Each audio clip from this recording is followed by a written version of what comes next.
Ces faits étaient totalement présentés de manière à entamer l'honneur et la crédibilité de notre cliente qui ne vit que sur base de fibre confiance. Nous disons que ces faits sont vrais. Il n'y a pas donc infraction. Il n'y a pas infraction, monsieur le président. Des rapports est là. Il est reconnu que c'est Madame Sylvie Bongo qui avait envoyé des messages vocaux à Irène Mokabila. La journaliste Bongo Landou Sylvie poursuit par citation directe la défendresse Mokambi Langonga Irène au tribunal de paix de Kinshasa-Gombe pour imputation dommageable et propagation de faux bruits. Des faits qui remontent au 5 janvier 2023. Selon les avocats de la partie citante Bongo Landou Sylvie, leur cliente serait victime des propos diffamatoires de la part de la cité Mokambila Ngonga Irène lors de sa plainte déposée au parquet de Kinshasa-Gombe. Les avocats de la partie citante affirment que la cité Mokambila Ngonga Irène aurait tenu à l'égard de leur cliente des propos mensongers et injurieux dans le but de ternir l'image de leur cliente, la journaliste Sylvie Bongo.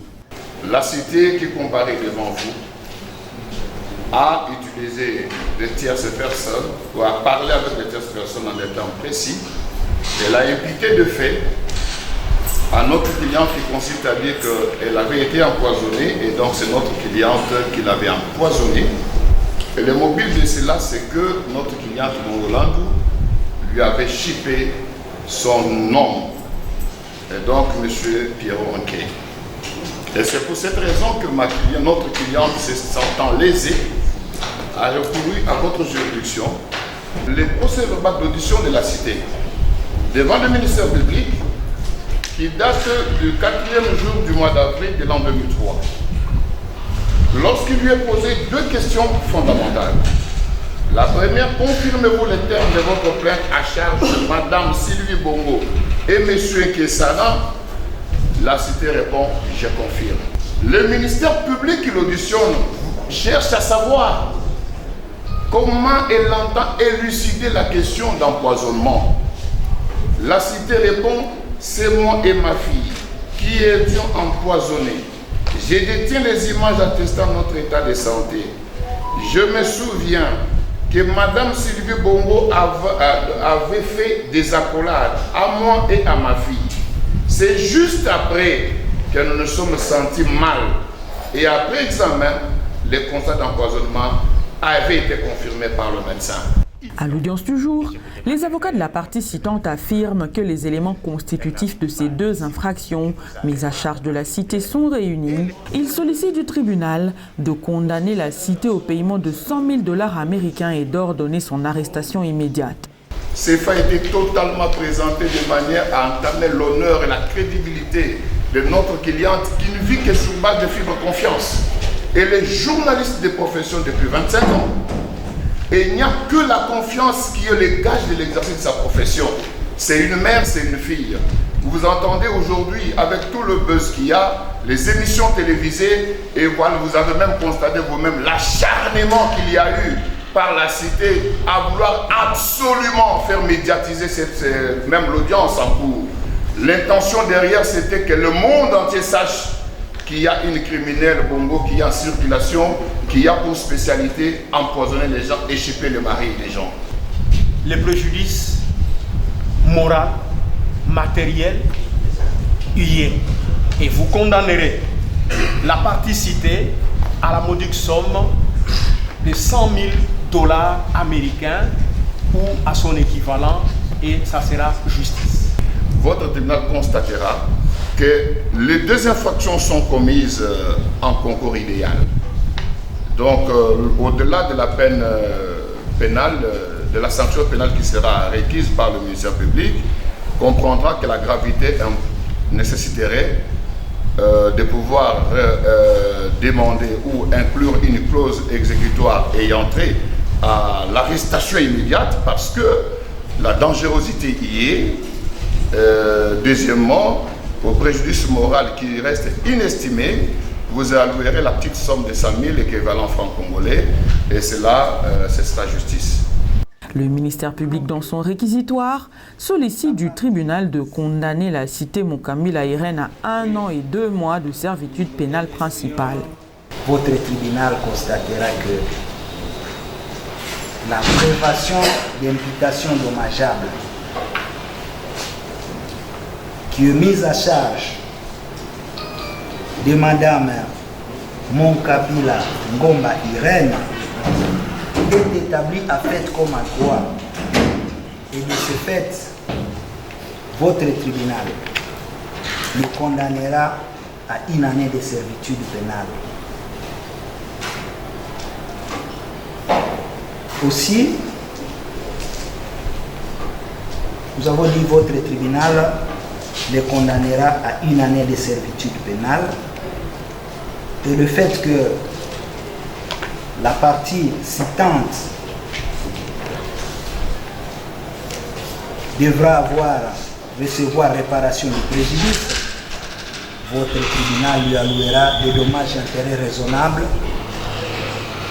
d'une valeur que le tribunal appréciera et bono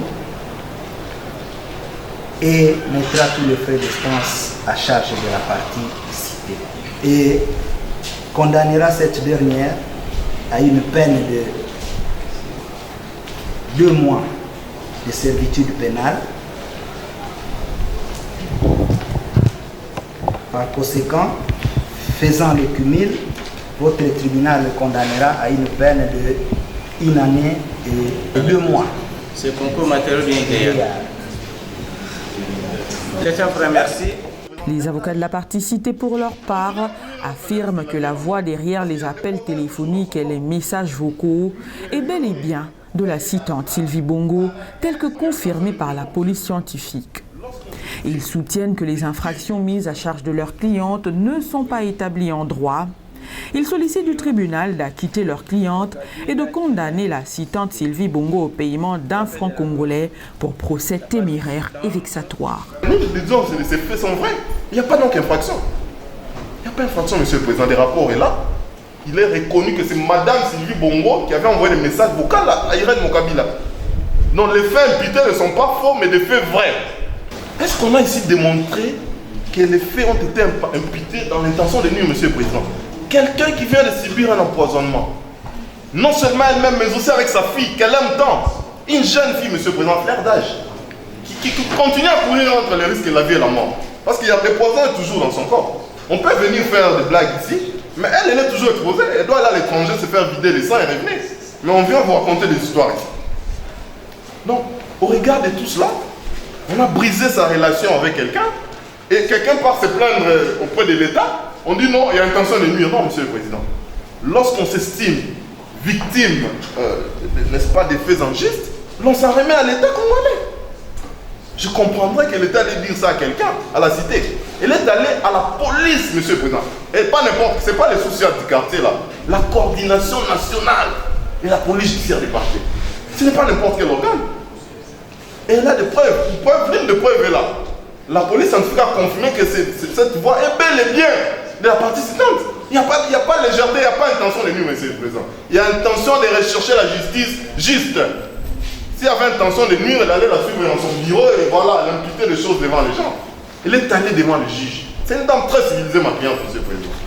Je viens ainsi de battre en brèche tout l'argumentaire développé ici, et par la partie citante, et par le ministère public.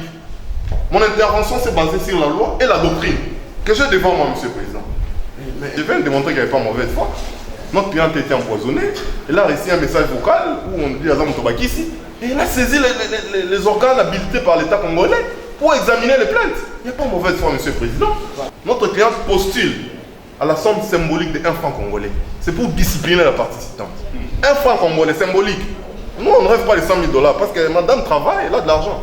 Mais puisqu'on l'a traîné de manière vexatoire, vous allez tout de même, monsieur le président, condamner madame Sylvie Bongo à 1 franc symbolique. Et cela dit, monsieur le président, il vous plaira de déclarer la présente citation directe recevable et maintenant fondée. Monsieur le président, vous direz la prévention d'imputation dommageable non établie tant en fait qu'en droit. Vous direz la prévention de faux bruits non établis tant en fait qu'en droit. Et vous allez déclarer la demande réconventionnelle de la partie citée recevable et fondée. Par conséquent, vous condamnerez la partie citante à 1 franc symbolique pour procès téméraire et vexatoire. Le tribunal convie ensuite la cité Monkabila Irène à la barre pour son dernier mot. Celle-ci clame son innocence et sollicite son acquittement.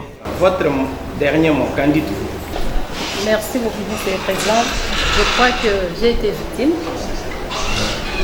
ma fille et moi-même. Mon dernier mot est que la justice soit faite parce qu'il y avait déjà une infraction établie par le casier judiciaire par rapport à Madame Sylvie Bongo par imputation dommageable. Donc pour moi, c'est que je prends Et les gens face de quoi sur ce qui est mis à ta charge? Pardon? Contre toi, quelqu'un fasse quoi? Je m'acquitter. Je dois être acquittée parce que c'est moi qui est la victime dans cette histoire. Après avoir entendu toutes les parties et le réquisitoire du ministère public, le tribunal clôt le débat et prend la cause en délibéré pour rendre son jugement dans le délai de la loi.